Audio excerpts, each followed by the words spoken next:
Ever wonder how Russians actually talk? You know, not the textbook Zdravstvuyte that sounds like a robot ordering borscht. Let's be real, you don't want to sound like you're in a cheesy spy movie.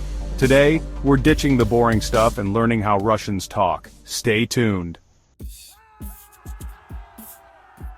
Alright everyone, let's start with greetings.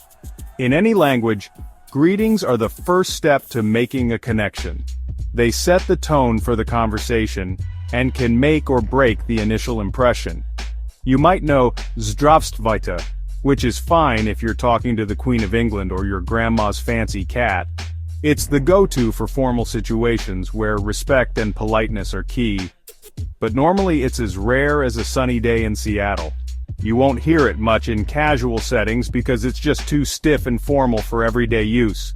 For everyday chats, you've got privet, which is like your basic hi or hello. It's simple, straightforward, and perfect for most situations. Think of it like a high-five casual, and you can use it with anyone. It's friendly and approachable, making it ideal for greeting friends, colleagues, or even strangers in a relaxed setting. Now, to make it a bit warmer, we've got Zdorovo. This one adds a touch of enthusiasm and warmth to your greeting. It's like greeting a friend you haven't seen in a while. It conveys a sense of joy and excitement, making the other person feel special and appreciated. But wait, it gets even more Russian. The language has a way of making even the simplest greetings sound unique and full of character. When you want to sound local, you use "Kak dila." This phrase is a staple in Russian conversations. It means, how are things? But it's more like, what's up? It's informal, friendly, and shows that you're genuinely interested in the other person's well-being. And the best part? You don't even need to wait for an answer. It's a quick way to acknowledge someone and move on with the conversation. It's a greeting, a hello, a whole conversation in 2 words. It's efficient and versatile, fitting into almost any casual interaction. Now, for when you need to be a bit more formal, like meeting your boyfriend's parents, you've got Dobroye utro for good morning, Dobry den for good day, or Dobry večer for good evening. These phrases are perfect for making a good impression in more serious or respectful settings. But when in doubt, just use "Kak dila." It works like a charm. It's the ultimate go-to greeting that fits almost any situation, ensuring you always come across as friendly and approachable. Okay, so you've nailed the Russian greeting. Fluent, right? Not so fast. Now it's time for reactions. Da for yes and nayet for no are fine, but where's the fun in that? Russians are expressive, so let's get some feeling into our words. Let's say your friend tells you about a great new restaurant. Instead of a plain da, try konechno, which means absolutely. It's like saying, tell me more. Or someone tells a joke. Instead of just laughing, say vodeto da, which means something like, that's hilarious. Now for disappointment. Your friend can't make it to your party. Instead of nayet, say kak zal, meaning that's too bad. It shows you're bummed without being a drama queen. But what if you're shocked? Like your favorite bakery replaced their cookies with kale chips. That's when you use nichigo sebe. It's like saying no way. So, there you go. Russian reactions 101. Now, if you step on someone's foot, izvinite works, but to apologize, say prostite, which means, I'm sorry. It's like giving them puppy dog eyes. Narrator, media group, person with puppy dog eyes, person navigating through a crowd, someone gently bumping into another person at stock at distribute _equally. And izvinite is your best friend for navigating crowds or bumping into people. It's like a little nudge that says, oops, sorry. S for media group, person nudging someone by accident and apologizing. People in a crowded street interacting politely. Quick, polite interactions in public at stock at distribute _equally. But wait, there's more. Russian has tons of ways to be polite. In fact, the language is rich with expressions that can help you navigate social situations with grace and ease. For instance, when you need to get someone's attention or ask for a favor, you can start with izvinite, which means excuse me. It's like saying, hey, I'm asking for something, but I'm not rude. This phrase is particularly useful in crowded places or when you need to interrupt someone politely. But "pojaluista" is like a magic word. You can use it for everything from asking for tea to thanking someone for holding the door. It's like a verbal hug. It all starts with "pojaluista." You probably know this one.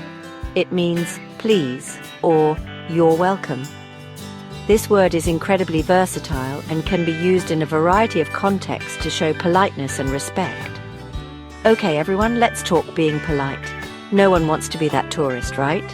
The one who stands out for all the wrong reasons. Don't worry. Today we're learning how to be polite in Russian. And if someone does something nice, you can say spasibo for thank you.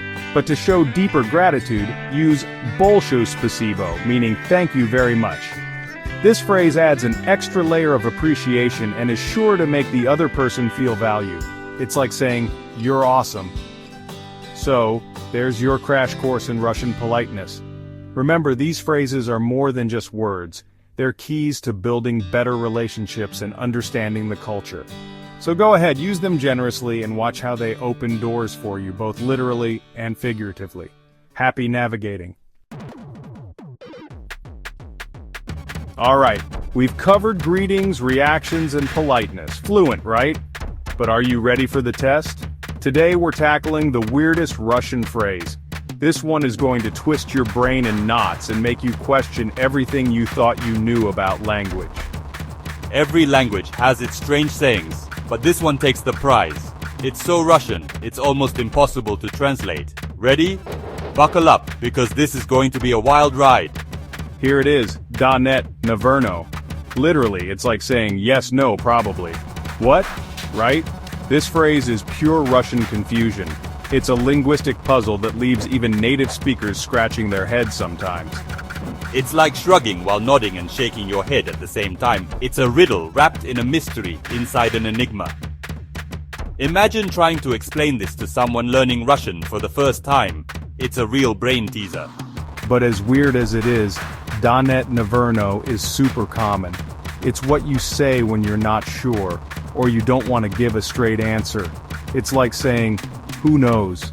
or "Maybe, maybe not." It's a way to keep things ambiguous and open-ended. Imagine your Russian friend offers you more potato salad. You're full, but don't want to be rude. You say, "Da net, naverno." It's a polite way to say no without actually saying no. It's a way to navigate social situations without causing offense. So, if you're ever lost in translation, just remember, da net, naverno. It might not make sense, but it'll make you sound Russian. And who knows, maybe it'll help you get out of a tricky situation or two. Embrace the confusion, and go with the flow. Language is full of these quirky phrases that don't always make sense, but they add color and character to our conversations. Da net, naverno is just one example of how language can be both confusing and fascinating at the same time. So, next time you're learning a new language, keep an ear out for these little gems. They might just become your favorite phrases. So there you have it. From privet to the mysterious da net, naverno, you've got a taste of real Russian. Remember, language is about more than just words. It's about the culture and how people express themselves. Which phrase was your favorite? Cocktaila or the confusing da net, naverno? Let me know in the comments. Until next time, everyone.